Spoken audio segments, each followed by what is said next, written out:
37 doctors, 37 separate visits, examinations, and consultations. And at the end of each one, she left with either the wrong answer or no answer at all. The symptoms were real.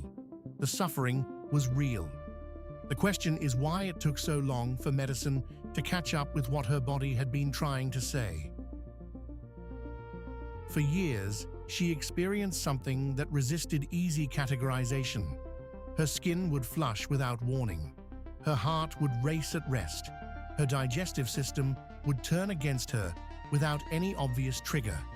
Breathing would become labored. Her blood pressure would drop, and she would cycle through these episodes without any clear pattern that a standard test could capture and confirm. These are not small complaints. Cardiovascular instability, gastrointestinal pain, neurological symptoms, skin reactions, each one, taken alone, points toward a dozen different conditions. Taken together without a unifying framework, they pointed at nothing conclusively. And so, the visits continued. To understand what was eventually found, it helps to understand what mast cells actually are. Mast cells are a type of white blood cell, part of the body's immune defense. Under normal circumstances, they release chemical signals, including histamine, a compound most people associate with hay fever, when the body encounters a genuine threat. They are first responders. They are supposed to activate, do their work, and stand down. In mast cell activation syndrome, or MCAS, that regulation breaks down. The mast cells fire inappropriately and excessively. They release histamine and other chemical mediators, the molecules that carry signals throughout the immune system, not in response to a real danger, but seemingly at random, or in response to triggers that a healthy immune system would simply ignore: heat, cold, stress, certain foods, even changes in posture. The result is a body that is perpetually and chaotically reacting.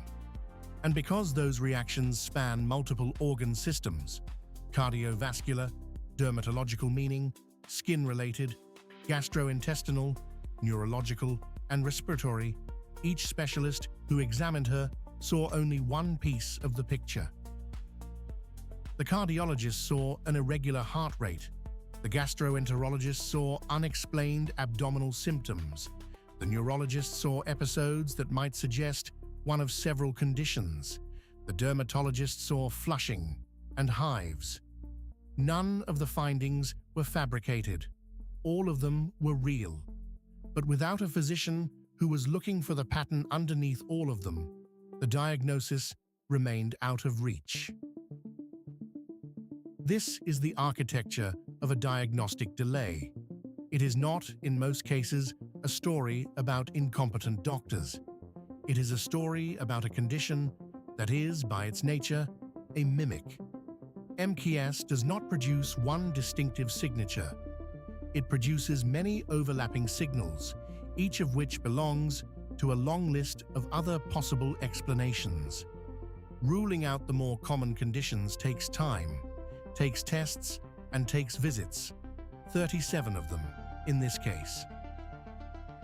The pattern interrupt, when it came, was a physician who was looking at the full record rather than a single complaint. The turning point in cases like this tends to arrive when someone steps back and asks not what explains this symptom, but what single condition could explain all of these symptoms at once. MCAS is classified as a mast cell activation disorder, a broader category that includes conditions where mast cells behave abnormally. Within that category, MCAS is distinguished by the excessive and inappropriate release of chemical mediators, causing a range of chronic symptoms, sometimes including anaphylaxis, which is a severe, life-threatening allergic reaction, or near anaphylaxis episodes that can mimic cardiac or neurological emergencies. The diagnostic criteria for MCAS require demonstrating that those mediators are elevated during symptomatic episodes, that the symptoms span multiple organ systems, and that other explanations have been adequately excluded.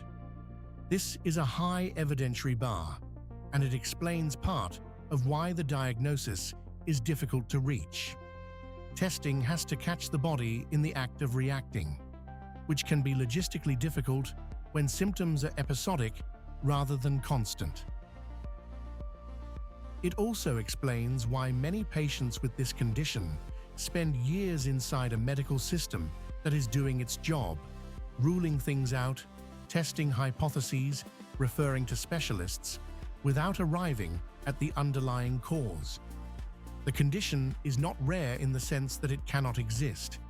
It is rare in the sense that most clinicians will see relatively few confirmed cases over a career, which means the diagnostic framework for it may not be the first one that comes to mind.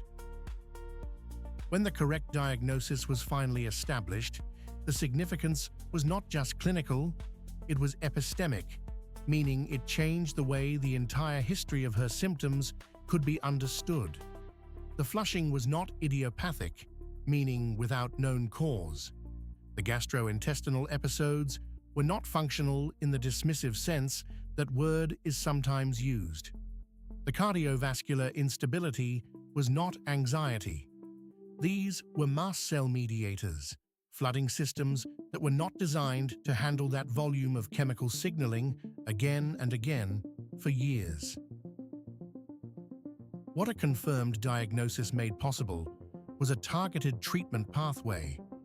Management of MCAS, according to established medical understanding, focuses on identifying and avoiding individual triggers where possible, and on using medications that stabilize mast cells or block the effects of the mediators they release, antihistamines being one class among others.